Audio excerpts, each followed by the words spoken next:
Good morning, or sorry, yeah, good morning for you, Gary, and Belinda, welcome. Thank you. I was just saying, I was talking to myself. I hadn't unmuted myself again. I was trying to tell you guys to unmute yourself, but you already did. Yeah, glad you're here. That we were a little bit confused about the time you were showing up. For some reason, I was thinking it was 4 p.m. Our time, was actually 3, but we got it right. So thanks everybody for arriving. Hopefully we'll have more shortly. But anyway. How are things down there in Australia today? What's going on with you guys? Well, we haven't looked at the world news to see what you guys are catching up on. Or what to be scared of today or something. Yeah, you have to check the news to see what you got to be scared of today, right? Yeah. Now, I'm probably scared of breakfast. I cooked last night, so I'm going to eat that again, so that'll be all right. We can talk about that. We can always muck around. I came up with super mints this week. What's super mints? I'm curious. Tell us about super mints. I went down to the butcher and I said, "Can you make up minced meat with me, but beef mince, lamb's heart, and lamb's liver?" And a lot of people don't really like the taste of the liver, but you mix it up in the mince, and the butcher's made up a big batch for me, and so we have meatball Mondays that last till Thursdays. Very nice. And so, and why you're mixing even the animals, and the beef and the lamb together? Is that some? Well, it's easier to get access. Like he could source beef heart for me and beef liver, but it's actually they get in the lamb's heart and the lamb's liver all the time. So.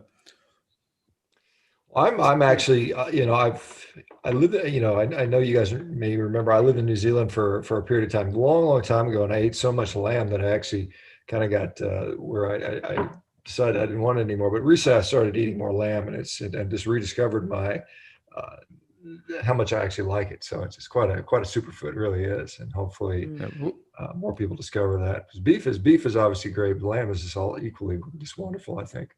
We've got about 20 sheep outside on the back of this view that you've got. That's from the back out of our window.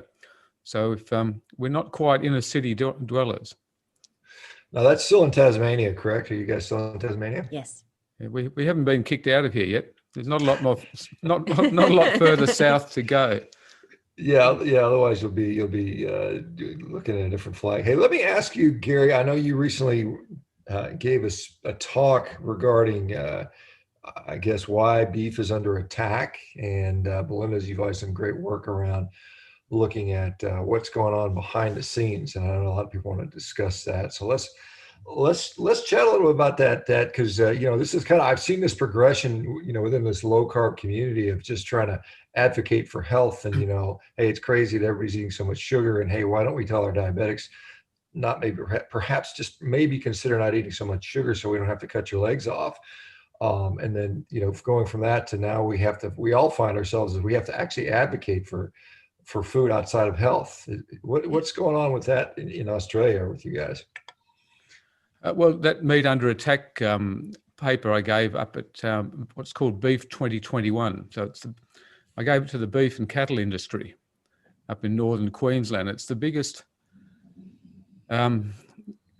beef industry meeting in the Southern Hemisphere. So it happens every 3 years.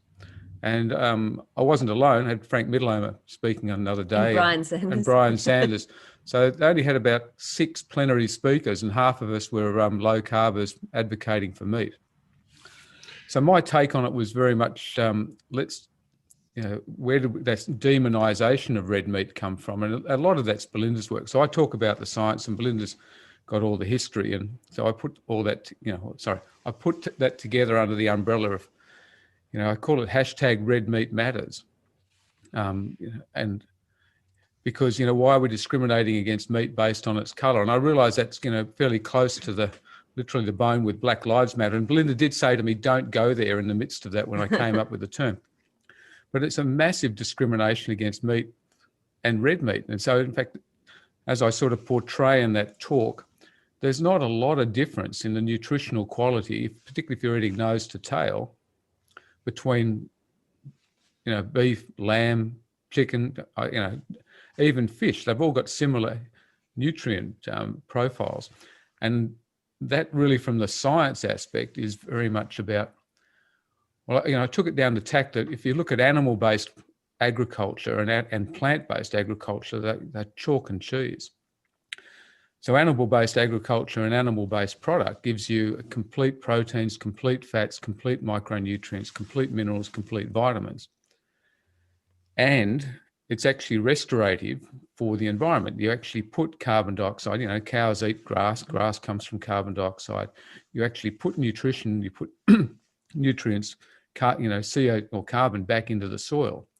Whereas the plant-based agriculture, it takes nutrients out of the soil, it dries out the soil, you till the soil. We can talk about, the amount of damage that does to habitat. Yeah, Put CO2 back into the atmosphere. Yeah, and I want to just really get into this because I think it's something people need to know. It's kind of interesting that you, Belinda, others, myself, are becoming these beef advocates and having to actually do what I think the job is, maybe the government or the beef industry themselves. It's kind of interesting. I'm going to sit down actually with one of our U.S. senators next week and have a discussion about some of the stuff around the beef industry, which I think, here I'm some lowly quack doctor, but I've got the ear of a U.S. senator to do this stuff. And so I think it's a unique opportunity, and one I never thought I'd see myself in, but it is what it is. And so, I guess whoever gets the message out there, more power to them. I know I've talked to Frank Mitlauner many times, and I've talked obviously with Brian and you guys, but so I think that's just an interesting position that we find ourselves in, but at the same time, I think it's a chance to make a huge difference. But go ahead, Belinda. I said to Gary, what an incredible opportunity, because we've been so involved in this whirlpool of low carb and advocating health.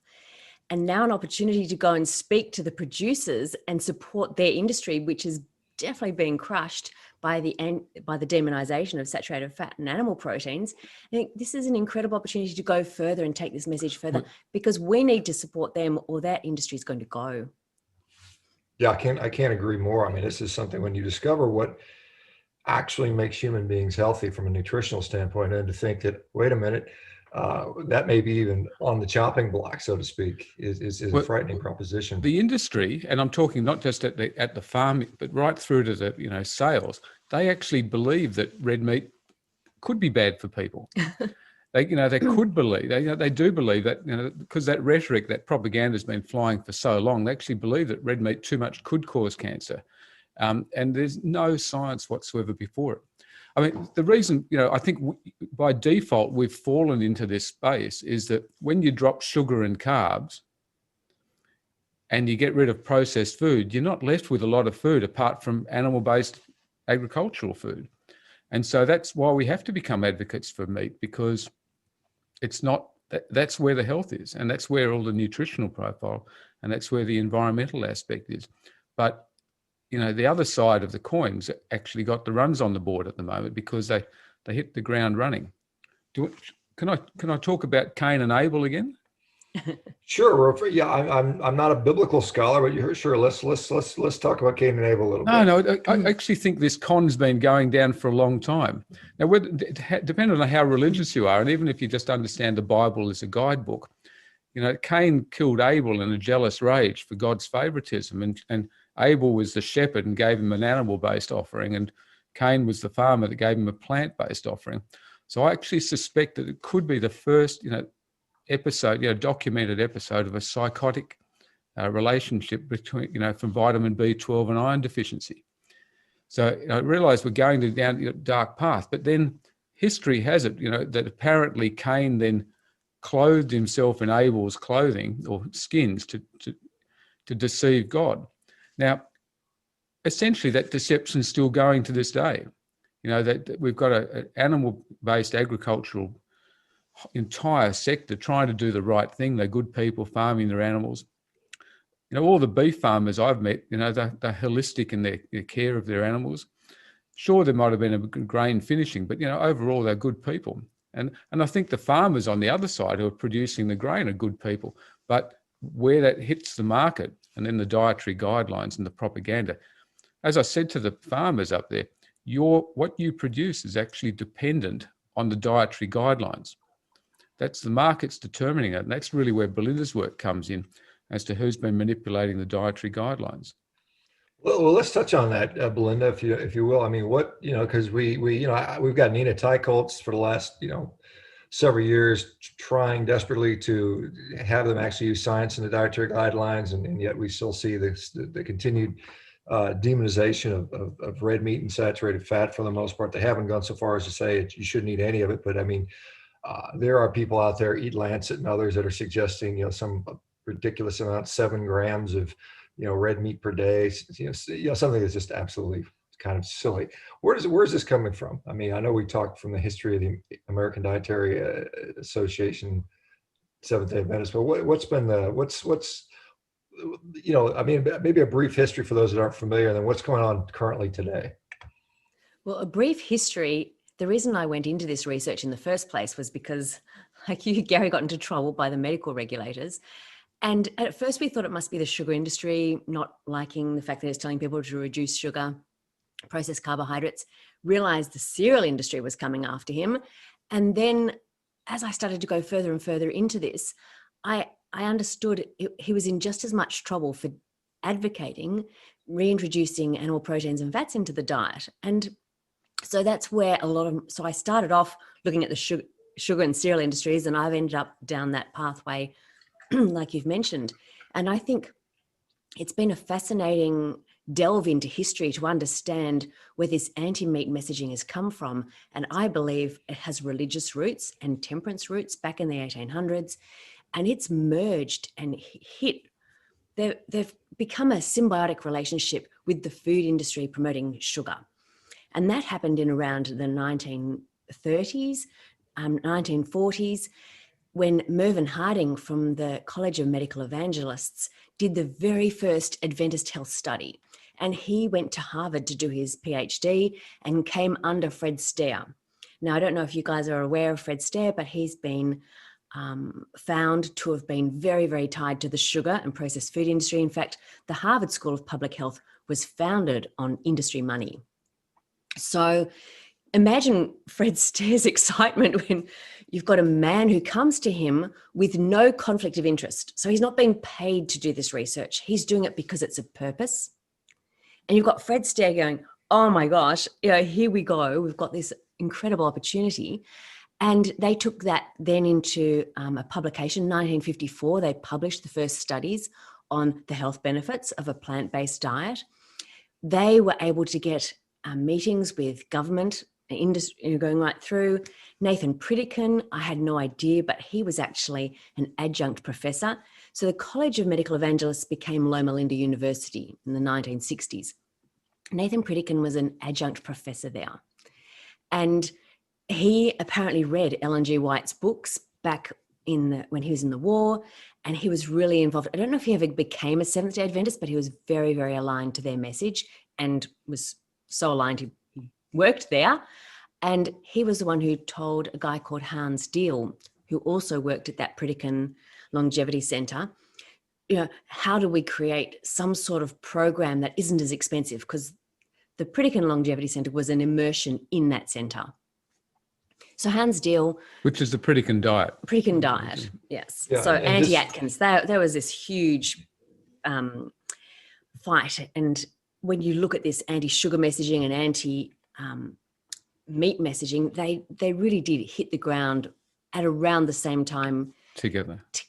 And watching this then progress. So jumping forward, which is going to be really strange to your viewers because my head runs all the time. But Hans Deal created this CHIP program. It was called the Coronary Health Improvement Program back in the day. But in Australia, the Seventh-day Adventist Church own Sanitarium. It's a processed food company that produces cereals, fake meats, fake milks, all of those things. They bought the rights to the CHIP program in 2014, and that CHIP program has now gone back to America. It's been run through the American College of Lifestyle Medicine. They're facilitating it, but the Blue Zones are using parts of this CHIP program, and they have got meat, eggs, and dairy at the top of the list of the worst things to eat for the worst possible health outcomes. And I guess I look at the vested interests, and they're huge, and Planetary Health Diet and where all these things are sort of coming from. But the Adventist Church are just running along underneath. And again, utilizing all this anti-meat messaging to promote their messaging. And while the planetary health diet's coming from above, the Seventh-day Adventist Church have bought the Blue Zones project in America. And it's now in over 50 states that they're teaching communities the harms of meat.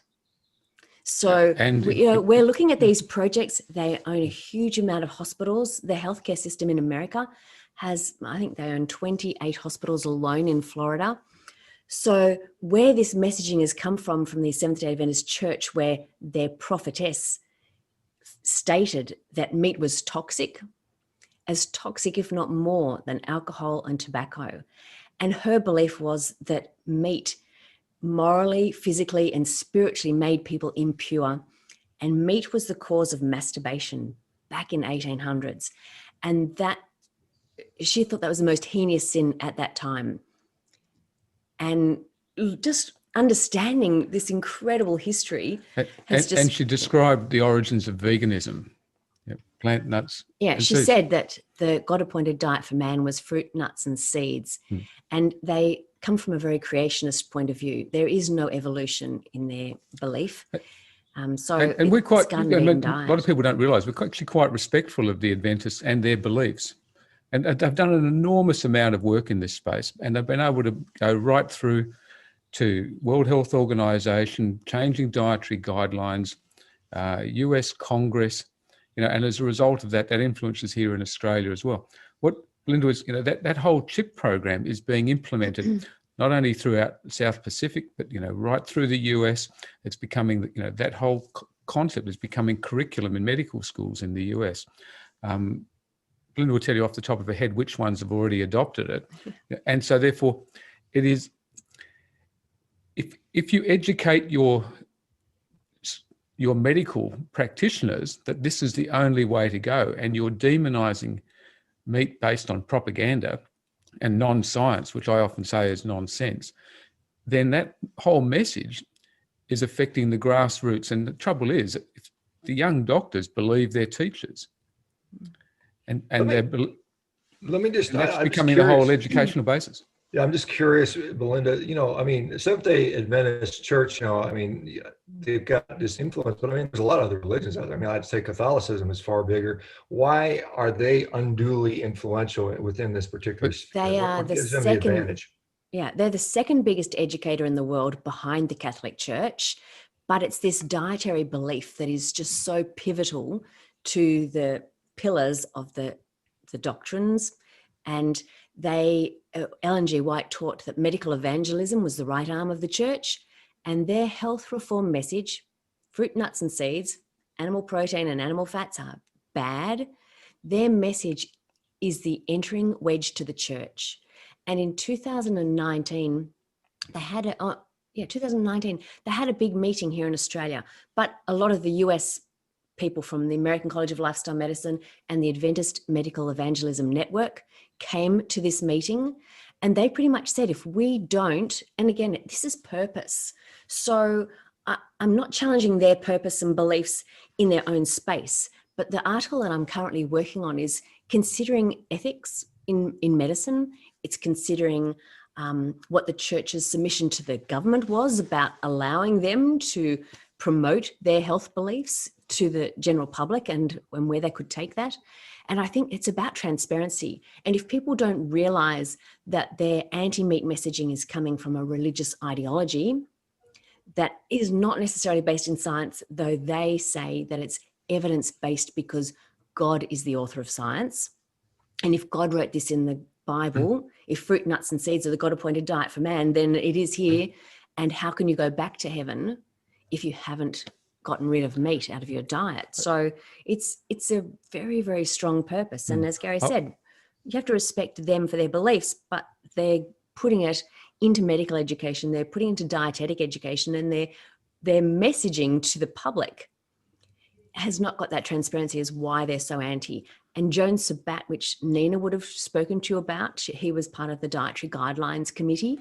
He was part of that very first group in 2005 that wrote the Gisborne Declaration, where planetary health was to go into dietetic education. So he was part of that group, taking that message in. It's huge. I'll come back to that, what Belinda started with. They are the second biggest educator in the world after the Catholic Church. Universities, high schools, primary schools, medical universities, and massive medical evangelistic, particularly in the developing world. Now multiple prime ministers and heads of state within developing nations. They effectively started the cereal, the soy, the Western soy industry, the fake meat industry. They are so involved, but most importantly, they've positioned themselves in the educational pathway since 1910, and then particularly 1917 with the formation of the American Dietetics Association. And this is where Belinda's work is so critical, because if you realise that you had a vegan vegetarians working with Kellogg's and the Adventist Church that wrote the textbooks for dietetics for the next 40 years from 1917. And every textbook in the world is influenced on nutrition, is influenced by its origins. I call it generational education. You believe your teachers, and your teachers believe the teachers before them. So this has just become entrenched, and it needs to be completely unraveled. And I know that you've been through that journey as I have. It was a huge challenge to realise my textbooks were wrong, and as a result and to of look that, at the dietetic textbooks that our friends were looking at, to realise that there was no mention of meat in the health part of a huge textbook. And you think, where did the meat go? They don't even realise, because they've managed to create an education that jumps around. They didn't even realise that they weren't learning about the health benefits of meat. Let me just, because there's a points being raised, and I certainly, I kid about I've read the Old Testament, and there's a lot of references to meat in the Old Testament. Everybody was slaughtering, making offerings, and clearly they were valuing meat. So I can't imagine the Seventh-day Adventist health message comes specifically from that particular, source. It does. That was it. They've rewritten the Bible in their version. They've rewritten some of the parts, but she believed that they're the spiritual children of Israel. When God took the children of Israel out and gave them manna from heaven, she believes that they didn't follow God's wishes, that they were lusting for meat, and so he gave them doves and whatever, and then gave them illness, and a lot of people died, and he gave them shortened lives. She believes that they are the spiritual children of Israel that will follow God's commandments and not eat meat. So it actually does. It all stems right back. A lot of her quotes come from the Bible, and she's stated that instead of meat, it's wheat. And like when you read some of her interpretations of the Bible, but it's a very, very powerful religious belief that the Garden of Eden diet was lifestyle medicine, was the beginning, and should be where we all are. So to clarify, in 2018, a journal called Religion came out with a huge article about this, written by the Adventists, actually acknowledging everything that we've just been saying, and including it in the references is Belinda's work. So they're even acknowledging, and have actually come to Belinda, and at a senior level, and they're actually acknowledging that everything we're saying is correct. They're actually quite proud of what they've been able to do. Yeah, because it is truly their belief.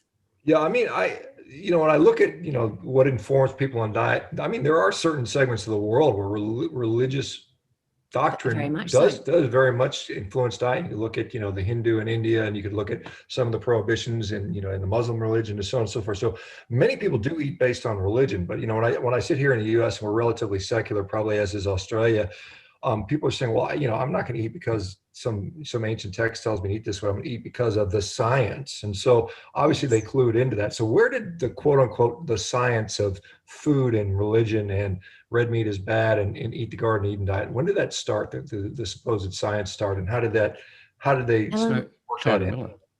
Ellen G. White's first vision from God that told her those things was 1863.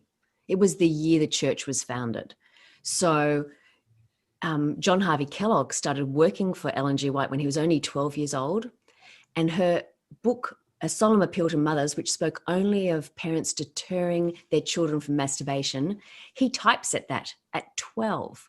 He was immersed for 4 years in typesetting all of their sermons and everything else. Is it any wonder that when he became a doctor, which they paid for his medical education, is it any wonder when he went to work for them that he was so intent on creating a diet of bland food that would stop people masturbating? He believed that a full bowel irritated and also caused people to want to have sex. He believed harms of marital excesses. But that was all from Ellen. She taught it all to him and he took that through. So he didn't just invent a granola and nut butters and then cornflakes. And then he started to develop a protose, a legume-based meat alternative. And then he went into the soy meat. He spoke at the soy industry about soy for human food back in the early 1920s. And so we're considering a culture that truly wanted to create food that would take the place of meat, eggs, and dairy. So that was the history. I think Shawn you were saying, when did the science of it start? Oh, the science. And so that was Harry China Miller, who was an Adventist working in China, and effectively wherever he went, they set up not only an Adventist church outreach, but they set up a soy industry. And he brought all that back to the US. And then he came back with a mission. And his statement of research was to actually prove, not disprove, divine inspiration. Yeah, essentially to prove Ellen G. White's visions. And he founded the International Nutrition Food Research. And this was specifically around creating the research to prove it. And Mervyn Harding, this guy I spoke to you about before, he was one of the science directors in this laboratory. And they weren't just doing research and science to prove all these things, they were also creating the fake meat industry, all the soy products. So they had branches of both. And Harry China Miller's research then blended into the early Adventist health studies. Yeah, through Mervyn Harding. Through Mervyn Harding. So therefore, those Adventist health studies, and Adventist Health Study 1, 2, and 3, they've been recited over and over by each other 1,200 times. So effectively, you've got one group saying that if you're vegan, vegetarian, you're going to outlive everyone else and your health outcomes are going to be better and better. But it was actually only 3 studies that they essentially started there to try and prove the benefits. So you might have, there are other factors which haven't been looked at. The confounders of, community, non-smoking, avoidance of alcohol, getting out and exercising. So you've already developed, studying an elitist group who have a purpose to try and prove the visions. And the trouble is those Adventist health studies have not only been requoted by the Adventist health studies, they've been requoted around the world as proof. But it's just, again, it's go back in history and find out how all this actually started. And it's just a house of cards. It completely falls over, and there's no science behind it. And in Miller's International Nutrition Research Foundation, there was also a guy called U.D. Register, and he was the first male dietitian in the American Dietetics Association. So Kathleen Zolber, you've got a whole lot of Seventh-day Adventists. She actually became the president of the American College of the American Dietetics Association. But you've got really key people who were involved in research to prove divine inspiration, not disprove it, who were working under Harry Miller, who then went on to be very, very influential in the Dietetic Association. And a guy called Rhys Southern, he's got a website called Let the Meat Meet, and he has done the most incredible research. It's all referenced back into the really looking at the dietetic education and how involved Seventh-day Adventism is in that space. So a lot of people blame Ansel Keys for a lot of the messaging we've got. But then we've got Belinda's work and others is to say, okay, where did Ansel Keys get influence from?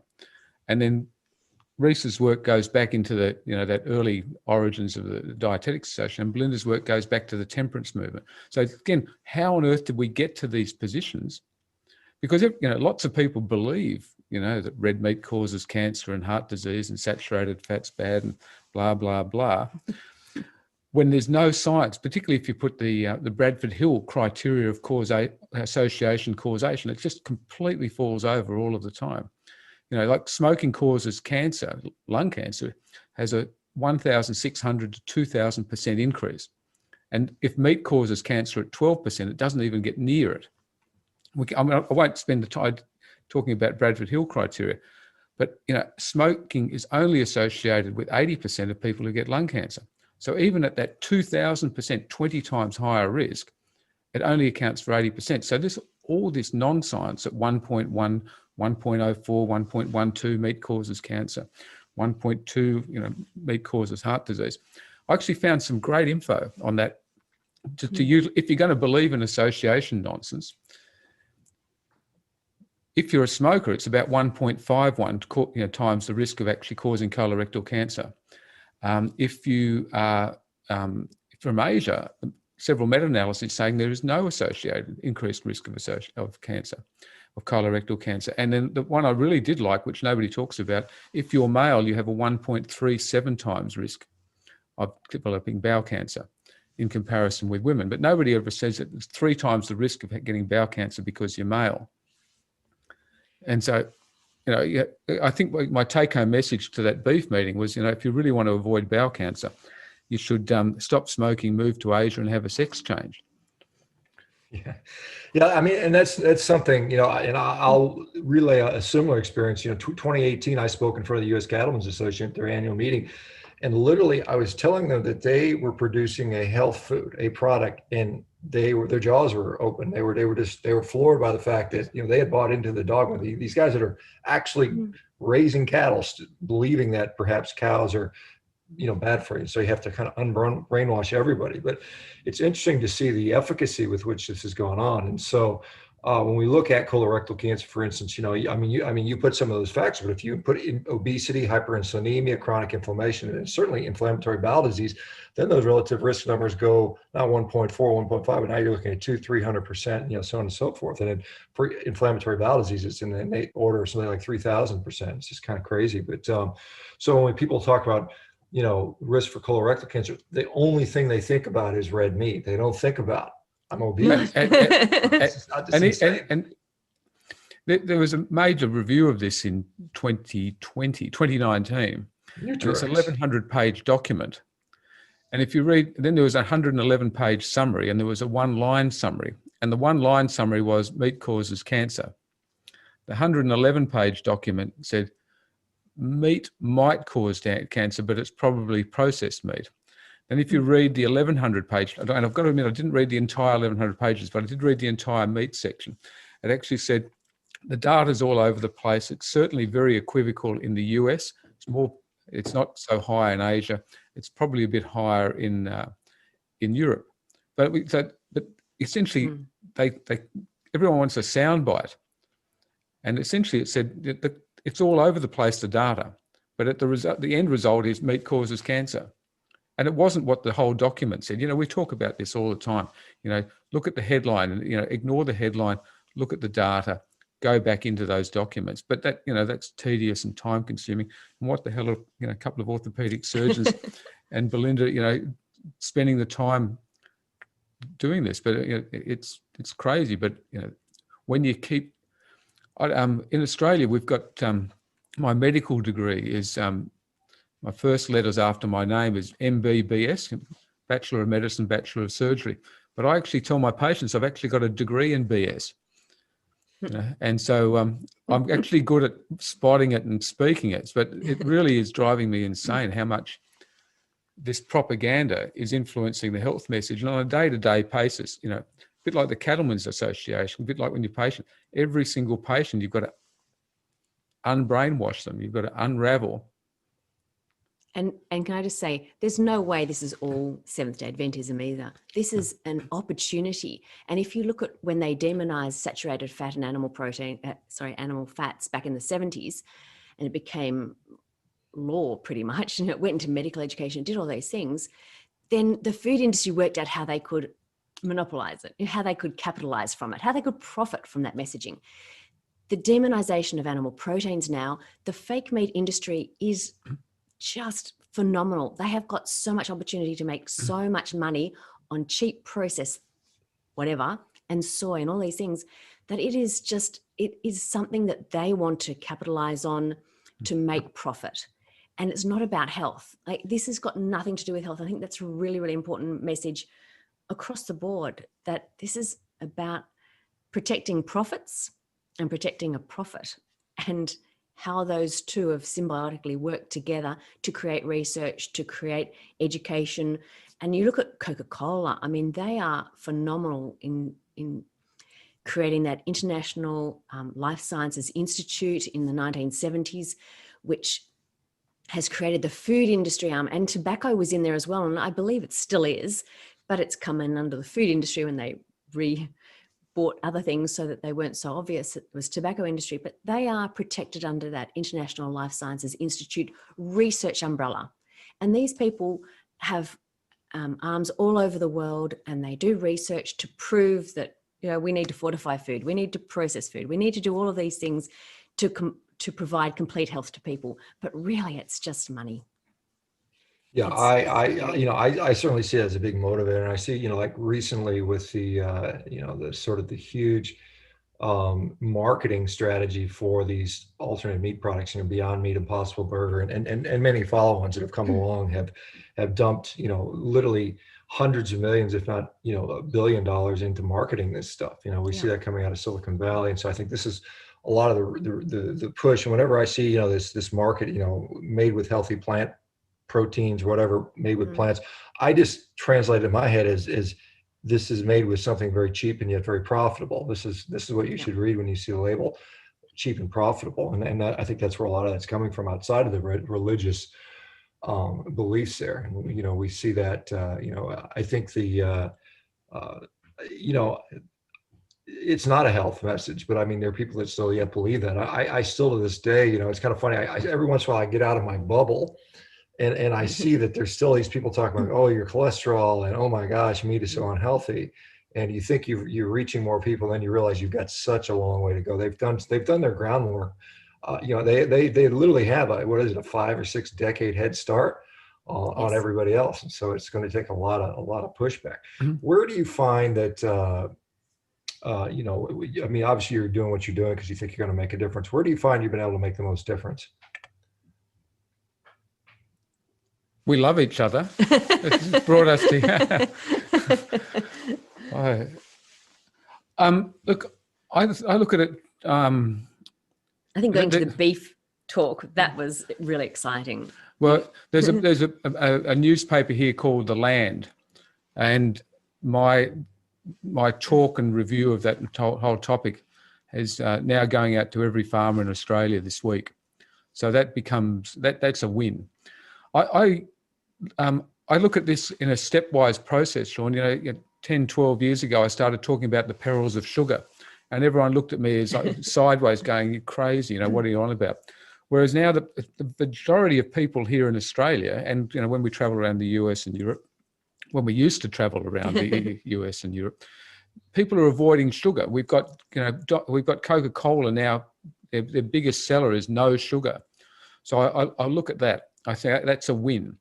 The next thing is I can go down to the grog shop, and I find there are 5 low-carb beers for sale here in Australia. So Australia, they're often known for its beer, actually has 5 low-carb beers.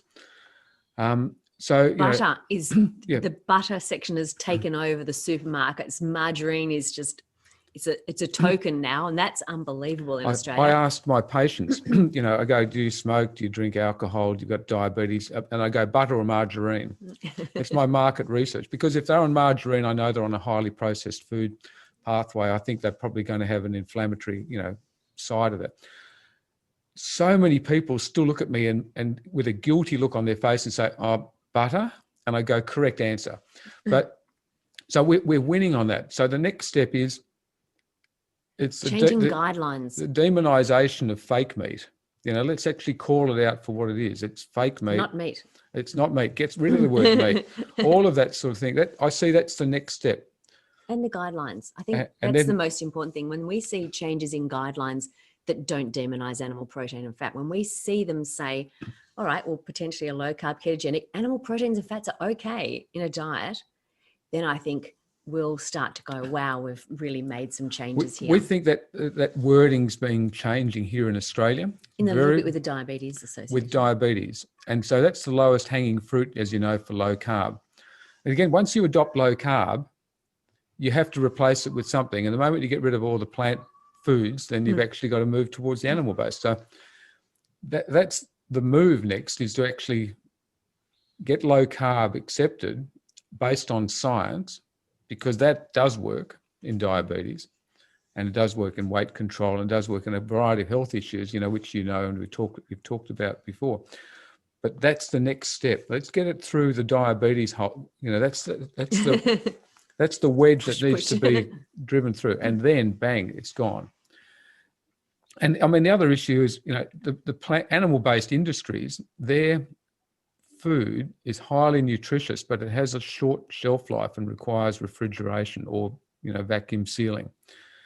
And that's where I don't know where the industry needs to head towards keeping its profitability and head above water, but it's got to be about the pure nutrition message. Yeah, I think that it's a hard thing to get people to stop eating sugar, as we all know. I mean, and I think it's an easier thing to keep people eating meat, in my view, because most people like it, and they don't want to give them something they enjoy and they like. And we've got the advantage of saying, hey, you already like it; it tastes delicious. By the way, it's a health food. Don't give it up. I think that's an easier one to sell than, hey, stop eating ice cream. I mean, that's tough. I mean, it really is.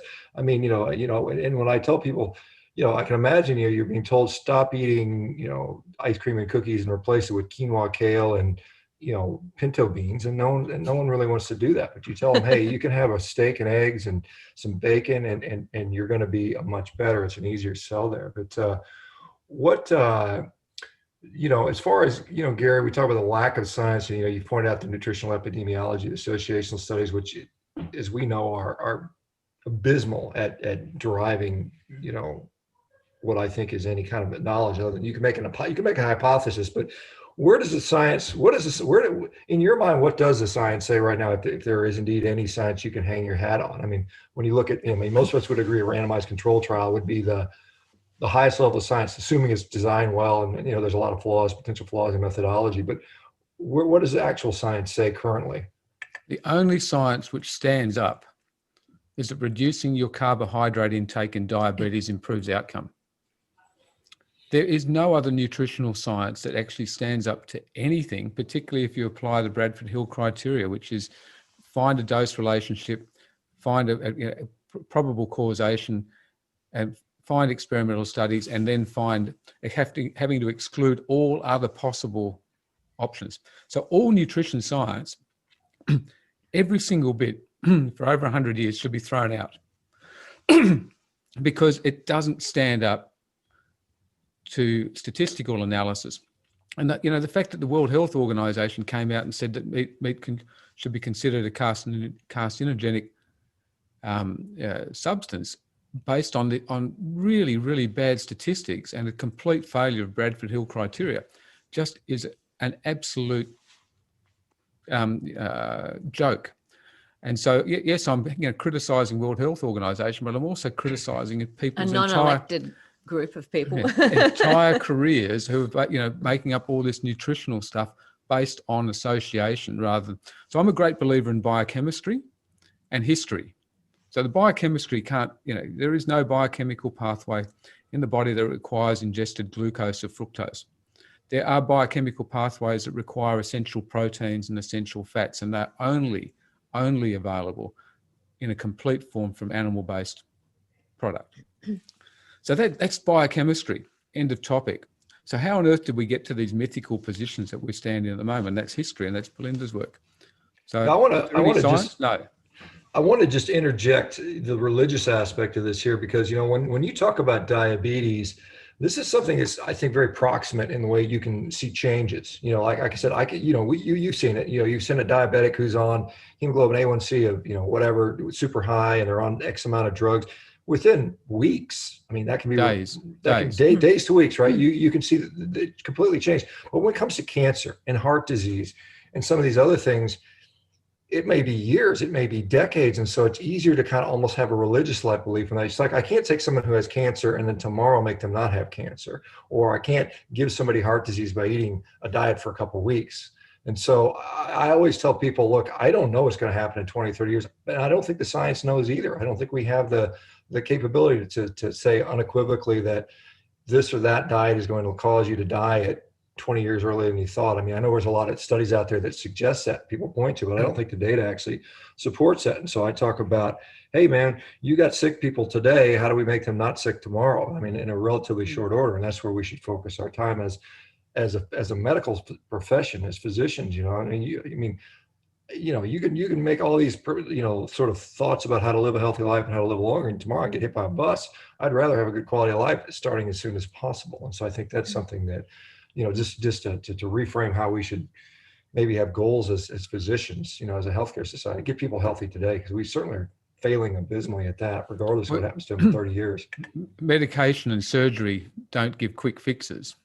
Medicating and band-aiding. Yeah, so that band-aiding of sick care, which is what you and I have been entrenched in for our professional careers. I personally have seen, the benefits of, this low-carb, keto, reduced processed food intervention, and you see it every single day. I think it's probably, I don't know if you saw my tweet a couple of weeks ago, I saw 8 people with bare bone osteoarthritis of the knees. I saw them in 1 week. And in the previous 2 to 3 months, they'd all gone low carb. They'd all reduced their sugar, intake, and they all came in saying, I've got no pain. They hadn't, they'd lost small amounts of weight or no weight. They'd lost their pain. They'd improved their function without me doing a single damn thing. I'm making no money out of them by not operating. How can you ignore that? And it wasn't one patient, it's 8 people in a week. And if they'd seen my colleagues, I'm not being disparaging to my colleagues, if they'd seen my colleagues, they would have had 8 knee replacements. Once you see it, you can't unsee it. I keep saying that over and over. Yeah, I saw that myself, quite a bit in my career, and again, in the U.S. it's a bit different system, perhaps. When you steer people away from surgery, it does not make the hospital administrators particularly happy. It does not pay the light bills. It does not do that. So it's, absolutely. I see it within this community. We have people here that have significant arthritis or joint pain or whatever, tendinopathy, and it goes away very often. Not always, but very often it does. And so.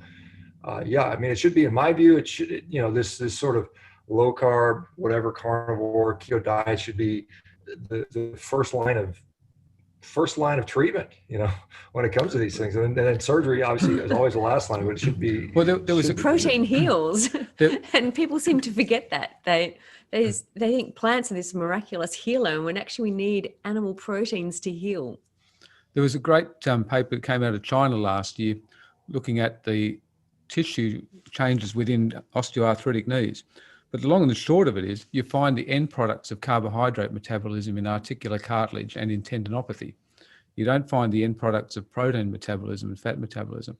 It is, and the pre-agricultural revolution, arthritis was uncommon, not unheard of, but it was uncommon. We won't go down the cancer pathway because that was uncommon as well, but just purely from an osteoarthritic process, the glycation end products are damaging tissue in tendons and in joint cartilage.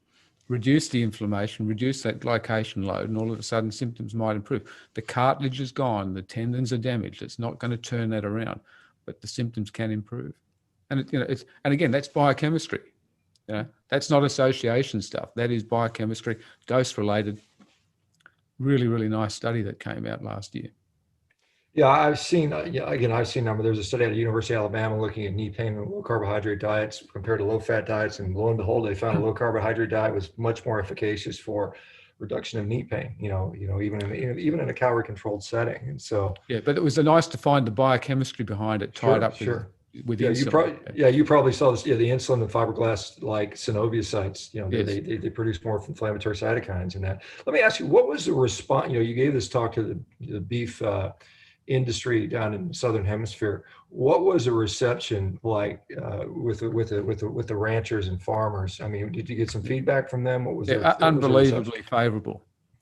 You know, it's been reported as the entire week probably the most talked about talk. And so, but that's you talk about the bubble. You know, we're in a low carb, keto, / carnivore environment. We've spent quite a bit of time in the last year or two trying to speak outside of that bubble, which you'd already done in 2018, way ahead of us. So but we just couldn't get in. We really tried, and there was no opportunity previous to this. So we're making inroads, tiny, but that's a start, and that's where we're all at, and it's important to keep looking after each other and supporting each other in that low carb community, particularly when it's under attack. And the carnivore, community, as you know, is under attack. And one of my favorite things is block a vegan a day on Twitter, and just get block. Yeah, and it just feels good. I'm not causing any harm, and there's no environmental damage as a result of it hitting the block button. But reaching out beyond our I had a reporter from a major national paper contact me yesterday to move forward down this path, because what we're talking about makes sense. And we're not, it's literally doesn't, all the other propaganda just doesn't sit right. How can an alternative meat actually be better for us than a meat? How can, plant-based foods full of, proteins that we're allergic to, like gluten and lectin, actually be good for us, when you can actually just turn to the protein source which doesn't have it? So we'd like to think common sense will prevail, but it's a long time coming. Well, I think the answer to your question is marketing. That's how people Yes. it's amazing. It's because I just had a film crew from South Korea come over to the house to film. So we're, the message is getting out. Like I said, I've got a upcoming meeting with a U.S. senator about some of this stuff. So, it is pretty exciting to see that we are having an impact here. And I'm just thinking that, this is, because, people are seeing now that it's starting to come to a head. I mean, we had this, obviously it's highly politicized in the U.S. and it's used as a whipping boy. They're saying, well, Joe Biden wants to take away your meat, and that's not what he said, and that's not what he's planning on doing, or at least we don't think so. But regardless, it has mobilized a lot of people, and this is a good time to get that message out there. Not only is meat not destroying the world, I mean, it has an impact. It's for, you talk with Frank. I mean, Frank Mitlon will be the first one to say, yes, meat has an impact on the environment, but it is not what is being portrayed. And yes, we can continue to fix it. It's instead of, the vegan argument is basically throwing the baby out with the bathwater. Let's just get rid of that, and that's a disaster, obviously. And the more nuanced and probably the better way to go is, let's figure out how we continue to feed everybody, continuing to use the best nutrition we have available to us, and do it in a way that's most environmentally sustainable. And I think that's a very doable thing. So this is a great opportunity here. Do you find that there's, like I said, I was very pleased to see there was an ad from Queensland came out. I guess they do every year and do some kind of big ad, and it was I don't know if you saw it. It was a TV commercial that I saw. It was an old guy, and he was behind his giant wall. All the different promises were blocked off, and he's chipping through the wall and somebody hands him a little piece of lamb, and then it was just a crazy backlash, and all the people come stampeding down because they've been meat deprived, apparently. I think it was in Queensland. Yeah, it was very clever. So, I mean, obviously, there's a big, Australia's a huge country, lots of open spaces, which I assume some of it would support, large grazing areas, just like we have in the U.S. And so, is the overall, I know there's a big veganism movement within Australia. What does the average person on the street think regarding veganism versus eating meat in Australia, you think? I'm not so concerned by the average person. I'm concerned about the average teenager, because that's the next, even up to the 30s. Yeah, they're definitely being brainwashed to believe that meat's harming the environment. They don't care about their health. Like it's much more about saving the planet and these messaging is coming through. And the Seventh-day Adventist Church here in Australia own the Alternative Meat Company and the Alternative Dairy Company. And if you look at their websites, they are definitely the animal activists. They're talking about how much water cattle use and, you know, how bad it is. And like, it's just a total campaign against cattle particularly. And then you think, well, the church owns 20 food industries worldwide, producing cereals, soy milks and soy fake meats, plus other things. And this is a major thing. I think it's 3,500 products they produce worldwide. But in Australia, Sanitarium in particular, this company that I've told you that Ellen G. White set up in the 1890s as the health food business to take the place of flesh, meat, milk and butter. And so their version of health food. So where did we come to this concept of what even health food is? And if you look back, health food is to take the place of flesh, meat, milk and butter. It's unbelievable. And so when you consider that Sanitarium sells milks and cereals into China, into India, and through their associations into the North America, they're something like, I think I read 65% of the alternative milks coming into Northern America are from the church or have ties to the church. They've also done massive investment into stevia. So they're also a bit anti-sugar, or they're very anti-sugar. So they've done, since the 2000s, Sanitarium in particular in Australia invested in America in studies into looking into Reb A and how to get the best seeds, the best things they could. Then they merged with, what was the name of it? Sweet Green Fields in Hawaii. They've taken that to be one of the largest privately owned, vertically integrated stevia companies in the world. And 2 years ago, they sold out a lot to Tate & Lyle in the UK, and all of their stevia wasn't just going to the Adventist foods, it was going to Coca-Cola and to Pepsi and other ones. In Mexico, Sweet Green Fields had massive influence down there on reformulating. Again, it's like the fake meat industry, the stevia industry, they're reformulating bad products. It's not about health food. But I was so disappointed because I've been working on an article to write up about this. The Seventh-day Adventist Church in Australia, Sanitarium, don't pay any tax on income or on their investments. And so they've got this massive investment portfolio, and they sold it all to Tate & Lyle in December before I got my article out. But, you know, this is really looking at how the Seventh-day Adventist Church with Sweet Green Fields advocated to the US government to get stevia passed as a generally recognized as safe product to put into food, not just as a health supplement. And they've also done the same in Australia. They've been massively lobbying and advocating for that. Stevia is the only non-nutritive sweetener that is bioactive. And in South America, where it was first found, that it's said that some of the women used it as a contraceptive. So here we've got cereals, we've got stevia, we've got more and more things causing potentially more infertility, more issues around health.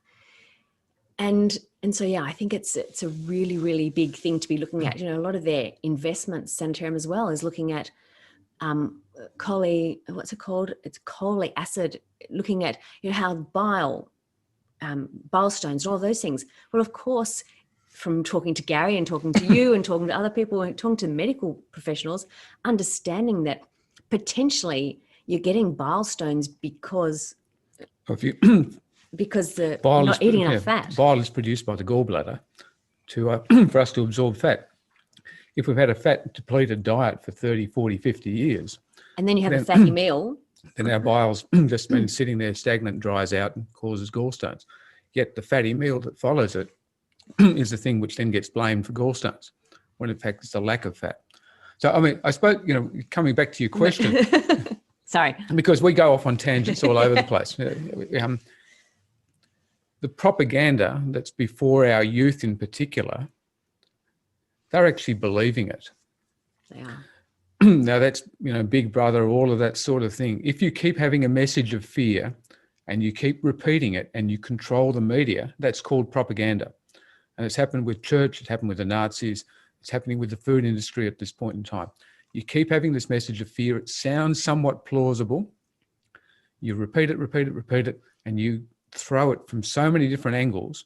Educational, children's, kids are not allowed to, can't bring meat to school because that may perish and you may get food poisoning. So the kids are getting brainwashed. They're movies. The movies, The animals don't eat animals anymore. And what was the bull one? Yeah. The bull was happy when it started eating all the plant food, and it Ferdinand, I think. Yeah, the lion. The lion got locked up because it was wanting to eat the other animals. Yeah. Zootopia was one of them. Yeah, I remember. Yeah. Yes. That's right. So it keeps coming, and so therefore, I caught up with a seemingly intelligent person recently. We had dinner together, and he said that 3 or 4 nights a week they're having they just have a vegetarian vegan meal because it's good for the planet. I said, seriously? So the trouble is that and as you said, the beef industry, they actually believe that their product might not be good for them, might not be good for the people. Oh, we've got that. That's where there's a long way to go. Oh, that's a long answer, isn't it? Yeah. Yeah, and like I said, is one of the things that uniquely with this community of people that eat just, it's a carnivore community that eats basically nothing but, they're all getting healthy. So I mean, it's such an obvious, sort of a retort to that sort of line of thinking. I mean, how do you explain this? And they can't. And so they just it's almost comical seeing people trying to dissuade, don't even try the carnivore diet because you'll instantly die or something, something crazy like that. And, we're like, no one, it's not happening. But, particularly with regard to kids, that's one of the reasons I do the social media, and I'm still laughing that I started getting on this TikTok stuff because this is targeting the 12-year-olds is who this is. And so I'm trying to get in there making a difference. And it's kind of, I mean, when I look at that stuff, it's kind of crazy what's on there. But at the same point, I mean, you have to, these kids are the ones that are going to, like I said, you and myself, the three of us are not going to go on a vegan diet anytime soon. I'm not worried about that for myself, but what I am worried about is my kids and perhaps even my grandchildren, assuming I ever have them. But that is where I think, we have to reach this next generation. And so one of the problems with the cattle industry, at least in the United States, is everybody's old. I mean, all the ranchers, the average age is like 63. I mean, there's no young people. I mean, there's few, but I mean, what's it like in Australia? Are we seeing, is that the same sort of problem where all the guys are old? Same. I actually, I saw an article yesterday saying they were going to offer $100,000 to all the older farmers to let them go. And I can't remember if it was UK or Australia, but I read it yesterday, $100,000 to farmers to retire. Okay, didn't see that one. The one of the things I raised is for the industry to actually move ahead is to actually embrace social media. One of the options there is getting the kids to actually do it, show farming life. We've got kids working on family farms at the age of 10, 11, 12. I'm not saying put them on social media, but TikTok, but 14, 15, 16. Get them on, saying this is my day on a life in the farm. This is us tending the animals. This is us living life holistically. They're going to need a bit of protection, but I mean, that's a space that they can work in. We've got to start thinking out of left field about how this process can go forward. And, it's one thing like you and I are old guys, I'm not on TikTok. I haven't gone there, but other young people telling about, there was, one beef farmer up there who's active on social media, and he's got a huge following from people in the city because all he does is just describe life on the farm. And so they've got to be in that space rather than, the vocal, keyboard warriors, from their city plant-based. And I think we need to support them that meat's not unhealthy. Need Frank Mitlona and other people like Peter Ballastad and a whole lot of other group saying they're not bad for the environment. So how do we now package that up? And it's really hard. I think there's so much money in the fake food industry. on across all levels. And there's a lot of people that have believed it. And I said, if it gets into medical education, when your doctors want to put you on a statin, you can't eat meat because your cholesterol's high, or don't eat fat and don't do this. This is everyone's doctor. We need to change medical education. And when you realize how influenced medical and dietetic education have been by vested interests and religious ideology to promote the demonization of animal proteins and fats, it is freaking scary. This is where we need to change as well. So it's multi-tiered, and I guess my advocacy is really trying to just raise awareness about how huge this is, and we need to change the guidelines because it doesn't make sense. Gary's, yours, about the science and about how we take this further. And I think speaking to senators, oh my gosh, that's just an incredible opportunity, Shawn. And if we can get more opportunities like that to just have really good conversations with people about how important animal proteins and fats are in the diet. Yeah, and I think there's still, my thought is the majority of actual people, we're not talking about 14-year-olds, but actual people that have had some experience and lived and actually have some degree of resource, because, you got to remember, most of the wealth is not in the hands of the teenagers. It's in the businessmen, the people that have been around, businesswomen, and they have some level of ability to maybe perhaps influence things. But what I do have to say is, like I said, I look at Twitter as kind of an older person's platform, then I look at Instagram as kind of, you start getting into the 30 and 20-year-olds, and I look at TikTok, this is a lot of teenagers, and I can see the difference in resistance. I mean, in TikTok, I get swarmed by these, rabid anti-meat people more so than anywhere else. So we do see that they are having an impact on the next generation. And that's really the generation this is a generational battle that we have to fight for the kids and the kids' kids and stuff like that. So that's, I just think that's incredibly important. And, I see the children's programming, the school curriculums where they're talking about describe ways you can cut back on meat and tell us why meat's bad for the environment. These are school assignments people are getting. And it's just the presumption is, it's like we're making these presumptions that are not based on anything other than religious belief, I guess. Well, the 2013 Dietary Guidelines Review here in Australia had two questions. One was, what are the benefits of cereal and grain? And what are the harmful effects of red meat? Not what are the pros and cons of each side of it. They were two completely loaded questions that formed the basis of the dietary guidelines. That's currently up for review. There's a new theoretically review of the dietary guidelines coming, and we're obviously going to try and be active in that space. I actually don't mind people having a vegan lifestyle. I don't either, Gary. I think it's totally fine. I mean, it's, I think I'm all for freedom of choice. I kind of push back a little bit on kids, but I think I know where you're going. I mean, they sometimes serve as a bad example. And so you can. No. Well, I think that more meat for us. That's Gary's point too. Yeah, a bit like I love low fat milk because it's more cream. But vegans generally are well intentioned. They've got an interest in their health and they've got an interest in their environment. So they're actually well intentioned traveling this pathway. It is only a matter of time before they get sick.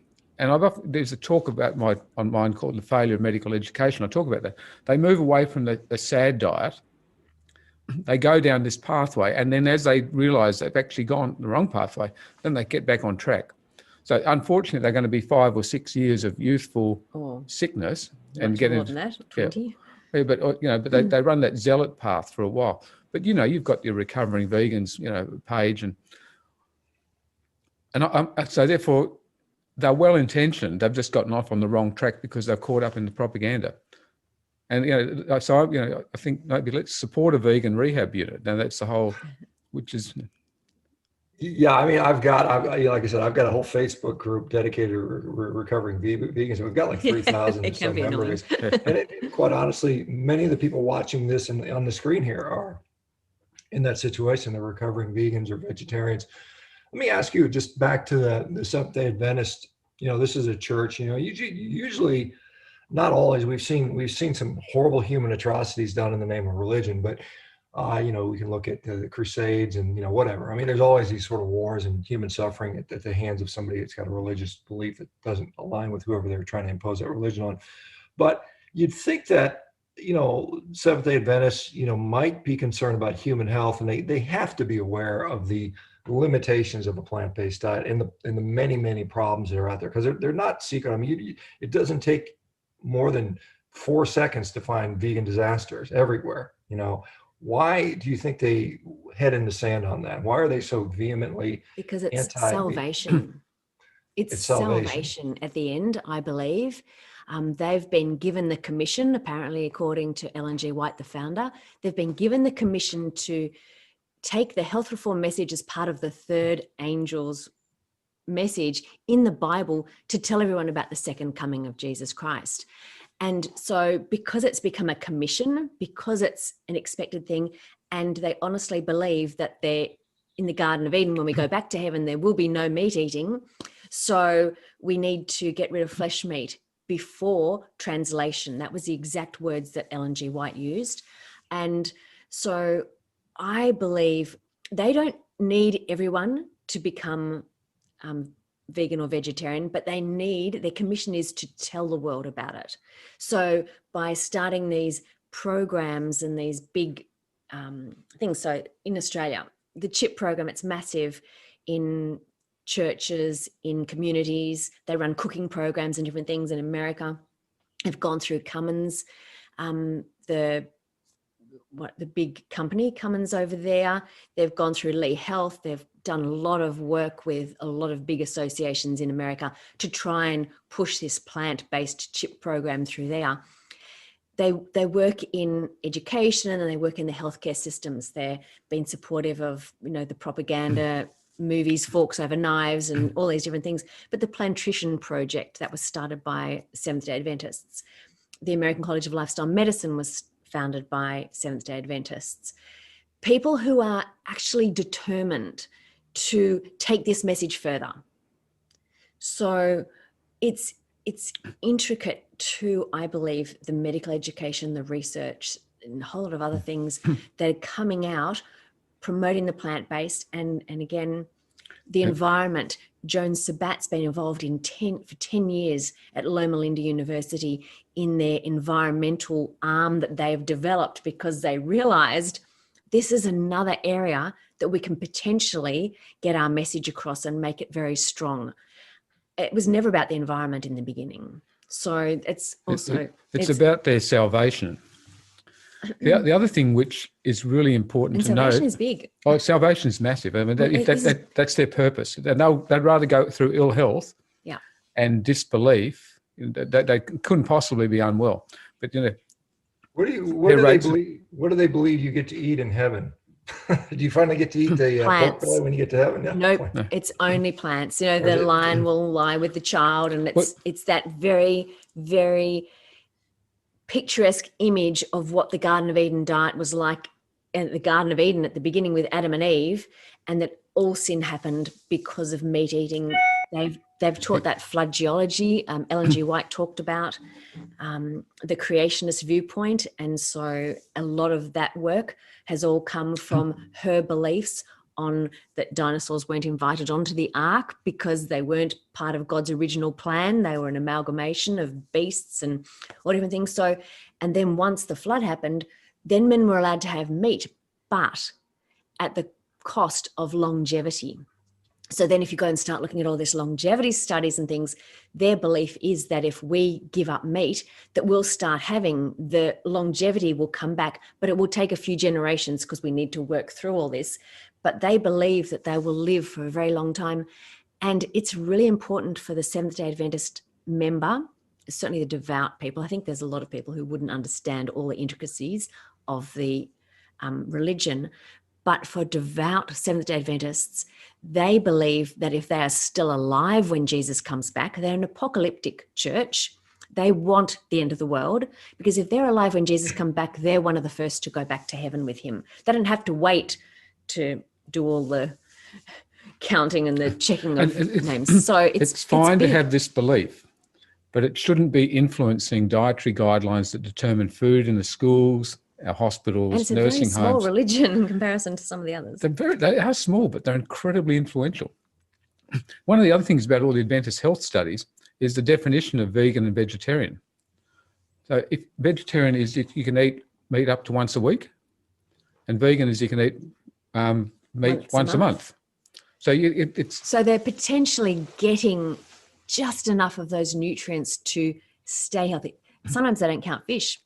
So Ellen G. White didn't count fish as a meat, and she still was eating eggs, and she had chickens and cows. She said butter was the worst thing and cheese was abhorrent. It should never go into your diet. But she had milk and she had cream. So it doesn't take much more to make butter from cream. Anyway, you've got to remember that the Seventh-day Adventist Church in Germany truly believed that Hitler was their savior because he was a vegetarian, non-smoker and non-alcoholic. And he was aligned with their health message. They were one of the few churches that were allowed to continue. They had to change it from a health reform message to something that aligned with Hitler's message. But because they own printing presses, like that was their evangelism in the beginning, was all through the printed message. It's become very digital now, but they produced most of Hitler's, if not all of Hitler's propaganda on their printing presses. They were given a lot of protections, and because their health message aligned with him, he wanted to get rid of meat. So they were very, very involved, unfortunately, in the Nazi Germany, and went to America to try to convince Americans that Hitler wasn't a bad person. History is just so fascinating. You know, as I said, we spend our time in biochemistry, which you can't argue with, and you can history is always interpretable, but it happened. It was written down, it was documented, it happened. And, you know, I realise we're down the bottom end of the world in Tasmania, but we're just looking out going, oh, really? And a lot of this stuff that Belinda was uncovering, we just held back for a couple of years, you know. Yeah. And I didn't speak about it for 2 years because I found it very, very hard to talk about a religion. I grew up as a Christian, very Christian household, not Seventh-day Adventist, but and a Sunday school teacher. A Sunday school teacher. And I just found it really hard. I said to Gary, I'm finding it very hard to go into this topic because I don't want to persecute a group of people because of their beliefs. And so I had to make sure that I had enough information to show that it was really swaying dietary guidelines and impacting education, and in fact, totally involved in Gary's reporting to the dietitian, reporting to the medical board here, and it almost made him lose his license. I had to be really, really sure that where I was going wasn't just cognitive dissonance, and I really found this information. But I think it was about 2 years. And I said to Gary, I don't think I can put this out. Like, it's actually some of it's very dark. And he said to me, I'm amputating limbs. I'm debriding every single week in Northern Tasmania. We need to change the guidelines. And this is pivotal to that conversation in advocacy of changing guidelines and to why, the shaping of the guidelines, I guess.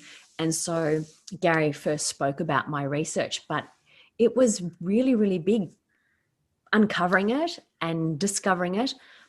And we've gotten to a place now, as I say, respectful of people who choose to follow vegan diets, vegetarian diets, as long as they're aware of things, but choose to follow religious ideology if that's their belief. But transparency for people who don't follow those teachings. And at the moment, I believe it's a very blurred line. Like, most people have got no idea where this messaging is coming from and why it's so prominent. Yeah, I think, most of us don't think about Seventh-day Adventists when we hear U.S. dietary policy. I mean, it's just not what Nina was stunned. She said, oh my gosh, I was skirting around it so much. I was so close. And, because she's talked about the big fat surprise. And she said this is the last little piece that she believes will add to the incredible amount of work that she's done, like massive amount of research. But that was just the one little bit that she'd missed. And it makes so much sense to include that in that. Tim Noakes was in the same boat. Tim was there when I gave that talk on our behalf at Belinda's work. And he just had that aha moment. Okay, in I South get Africa. it. I just get it. This is exactly what's happened. Because we're talking about science, biochemistry, making people better, healing without operating and without tablets. And so, all of us, most of the medicos in this space have gone blue in the face trying to defend the science. And then to find out what the barriers are to that, and it's got nothing to do with science. It's it's all based in vested history. interests, religious ideology, and to find it, the whole ties between the whole processed food industry, started by Coca-Cola, the Ilse Foundation, tied up, and it's just been that wonderful symbiotic relationship that they've all developed with the Adventist Church, medical education, medical propaganda, and bang, here we are. Yeah, it's kind of interesting, and you think, because you're swimming upstream, and I feel that if I were someday to say, well, I was wrong and everybody should go plant-based, I probably could probably leverage that into some good financial lucrative opportunities for myself, just because I've had some influence the other way. And I'm just thinking it's very sad to see that we see people being basically bought off, whether they're politicians or athletes or whatever, to sort of co-opt this message, which I think is frankly a very sad state of things. It's not surprising, given this is human nature. Greed and self-interest sort of kind of rise above everything else. Talking about fish, I've actually got a quote I live by, which is, "Only dead fish swim with the current." Yeah. Yeah. Well, we're talking about fish because you mentioned some of the stuff, some of the religious stuff. And I recall Jesus fed some people with fish, and I remember an apple in the Garden of Eden. That's my, maybe, and, it's interesting, we'll see maybe revisionist history being read or written, and maybe one day we'll no longer think that. And that'll be. Well, I use that in my fruit talk on YouTube. I think it's seen a few times now. And, I actually say, well, what was the original sin? And that was actually that taking the fruit, the forbidden fruit. I think God was trying to tell everyone, don't do it.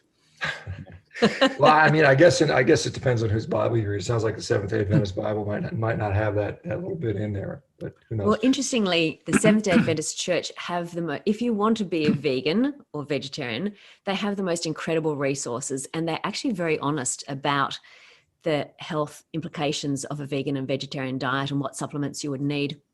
But on their website, they state that vitamin B12, that's the one thing they can't work out. Why, if plants are the God-appointed diet for man, why are we vitamin B12 deficient? Because it's definitely a needed thing. And they suggest that maybe vitamin B12 was in the tree of life that was taken away from Adam and Eve when they sinned. That's got to be it. That's the tree where vitamin B12 grows. It's a tree of life. And so if we go back to the Garden of Eden, we won't need vitamin B12 supplements anymore. Perfect. Well, that makes perfect sense. I saw James Wilkes, who was one of the producers of the Game Changers movie, making an argument that night vegetables, where they basically it's fertilized with human feces. And they didn't wash their vegetables, and that's where they got their B12. And I said, well, that sounds about right. It's advocate eating your own feces to get your nutritional needs met. I think you could translate that. Tree of Life sounds much cleaner. Exactly. What obviously we're still in the midst of this.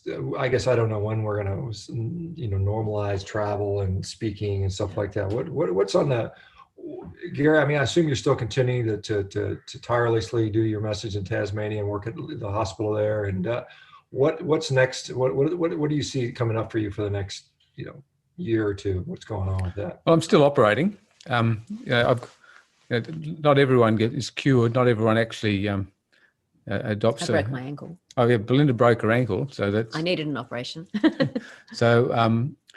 I think we're getting traction in the farming community, and I think we'll be doing some advocacy work in that space. And I'm very happy to support them because they've actually got a health product, but they don't realise it, as you said. And I think that's probably where a bit more space is.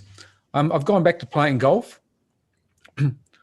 Because my definition of golf is that it's the one thing you can do in life where you have complete and utter control of the outcome of your actions. Okay.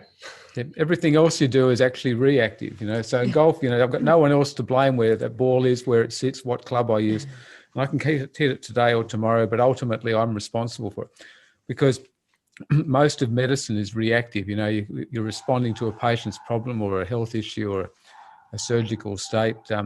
Most times when, you know, we're having a chat now, we're responding to each other. You know, I'm not responsible for what comes out of your mouth, thank goodness, and vice versa.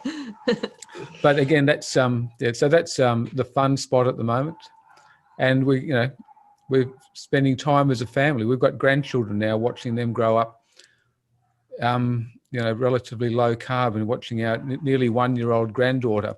You know, you give her a piece of meat and off she goes. You know, it's just chew, chew, chew. You know, and you know, it's innate for babies to actually move towards whole food, and watching them have a relatively sugar-free, pretty well sugar-free upbringing. All we can say about our grandchildren is that, you know, apart from being proud grandparents and the kids are, you know, fabulous and above expectation, of course, all we can say is running low-carb keto through their pregnancies and their early childhood has not given them harm. And we wish we knew about it Yeah. all those years ago when I met Gary. I was actually fairly low carb when I think about my diet. And I met this man who ate a lot of seed oils, carbs, sugars, chocolate, ice cream, just everything. And my gosh. And some meat. A bit of meat. He was, he had a very highly processed diet. So we've got a puppy dog who's come running in here. But I think, you know, understanding, you look at the dietary guidelines, it's said to eat, 9 to 11 serves of carbohydrates, processed carbohydrates per day. Sorry, I've got a dog. There you go, She's come to say hi. We didn't know about, and I would say specifically, the polyunsaturated oils, the high carb diet, and Gary will say even now, you know, following the dietary guidelines, he really has struggled with his health. Yeah. And the change that he made in adopting a lower carbohydrate, healthy fat diet, it has been incredible and allowed him to come off 10 medications. Like, his own health journey is our greatest joy. And then being able for him to take that then into his medical practice and offer it to patients as well, and seeing that. And then the community, we have, like, you don't have all these Facebook pages, but we have our community contact us regularly, asking questions, where can I go? And the growing community of doctors that are sort of supporting low carb in Launceston is definitely growing. When we owned Nutrition for Life quite a few years ago now, but we had nearly 100 doctors referring to the dietitians there. So the awareness is coming, and they're not fearing it as much. They're still struggling to do it. I had a catch up with a senior doctor this week who effectively just said, look, I think you're right. Can we have a chat? Yeah, and that's important. You know, that's someone who's said, actually, maybe I've gotten that wrong.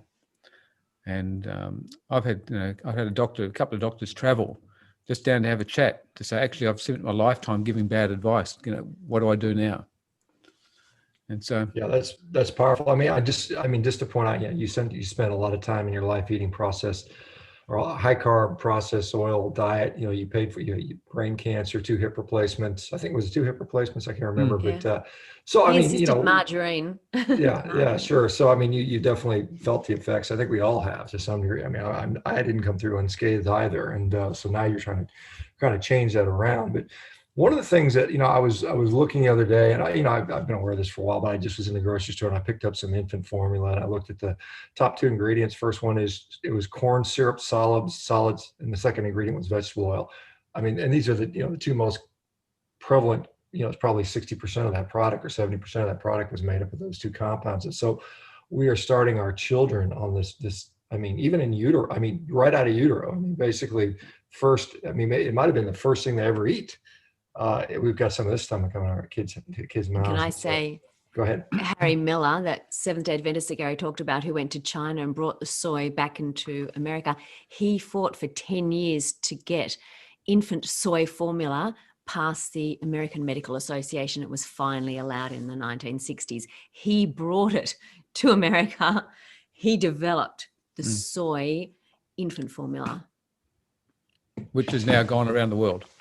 Sure. Yeah. And that's, like I To said, I take think the that's, place of meat, milk, and eggs and dairy. yeah, that's unfortunate. Well, I'll tell you what, this has been a pleasure, guys. I always look forward to talking to the both of you. And again, I just, it's excited to see what you're doing. It's great. When I saw some of the stuff coming out that you're talking to the beef industry, I was like, that's great. I mean, we get more, the more that physicians and those in the healthcare space align with the actual food producers, I think the better we're going to be to develop that alliance. And like I said, there's a lot of, the meat industry, for all we demonize the Seventh-day Adventist church and, for right or wrong, the meat industry is like a $1.3 trillion industry. So there's a lot of, potential for, getting things done with an alliance with these guys. So I think I look forward to developing that more. And so what's interesting is that industry are largely unaware of what we're talking about.